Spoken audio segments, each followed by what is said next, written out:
Si vous demandez à quelqu'un autour de vous au débeauté le nom d'un poète, il y a de fortes chances pour qu'il vous réponde Baudelaire. Baudelaire, c'est un des auteurs les plus connus au monde, hein, c'est une des stars de la littérature, qui a écrit un des recueils les plus connus au monde. Il n'y en a pas beaucoup des titres de recueils qu'on connaît, mais celui-là, à mon avis, vous en avez déjà entendu parler, qui s'appelle Les Fleurs du Mal.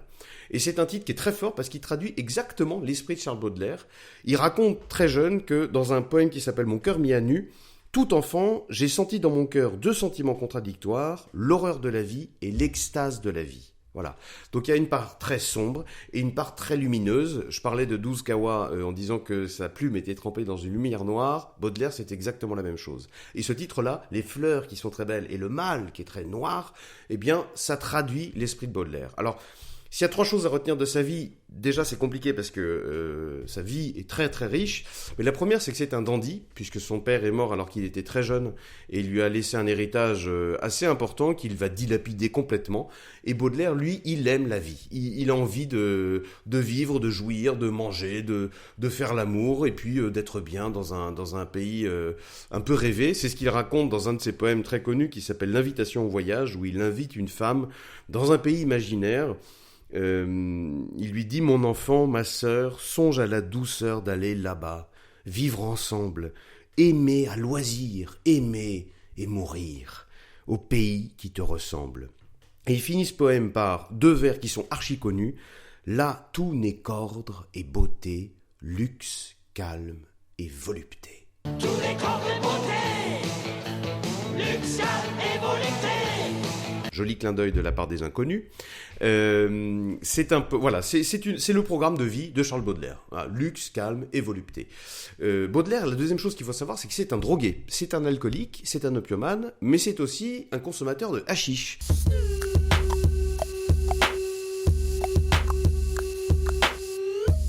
Et je dis consommateur parce qu'à l'époque, le hashish vient d'arriver et on le consomme sous forme de confiture. Il fait partie d'un club créé par Théophile Gautier, qui s'appelle le club des hashichins, dans lequel on retrouve Alexandre Dumas ou Gérard de Nerval, où il va tester les possibilités créatrices créées par cette drogue-là. Et il va se rendre compte très très vite que quand il prend du hashish, il a une créativité qui est décuplée. Et donc, il lui considère que la drogue, c'est quelque chose qui permet à l'homme de s'améliorer, d'aller plus loin. Dans l'excès, évidemment, il en est conscient, mais aussi dans les possibles. Voilà. Et il le dit très bien dans un poème magnifique qui s'appelle « Enivrez-vous ». Il faut être toujours ivre. Tout est là, c'est l'unique question. Pour ne pas sentir l'horrible fardeau du temps qui vous brise les épaules et vous penche vers la terre, il faut vous enivrer sans trêve. Mais de quoi ? De vin, de poésie ou de vertu, à votre guise, mais enivrez-vous. Voilà.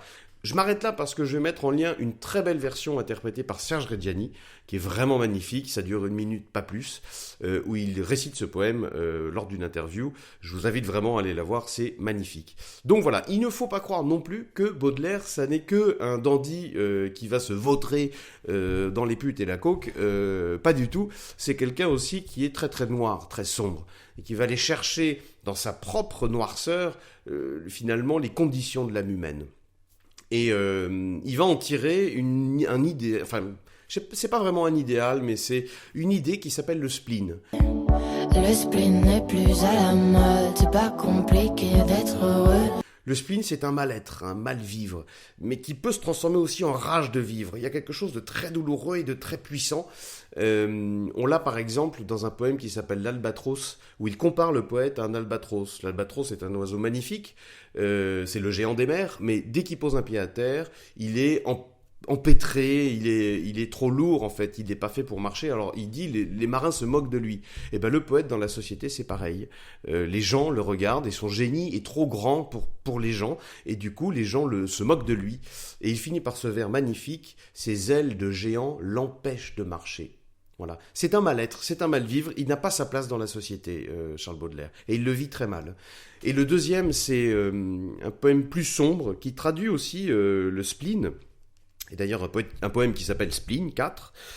Quand le ciel bas et lourd pèse comme un couvercle sur l'esprit, gémissant en proie aux longs ennuis, et que l'horizon, embrassant tout le cercle, il nous fait un jour noir, plus triste que les nuits.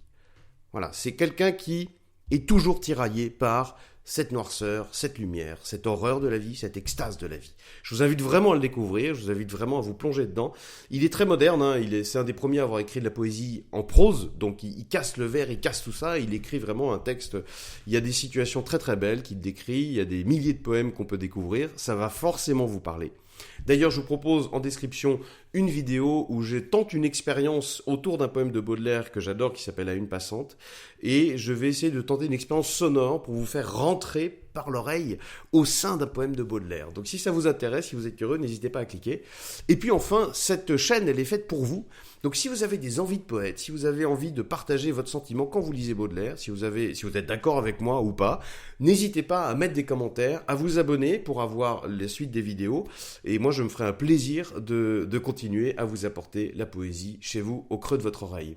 D'ici là, ne plongez pas trop dans le spleen, hein, ne plongez pas trop dans votre propre noirceur, mais n'oubliez pas l'injonction de Baudelaire, enivrez-vous. Allez, à bientôt.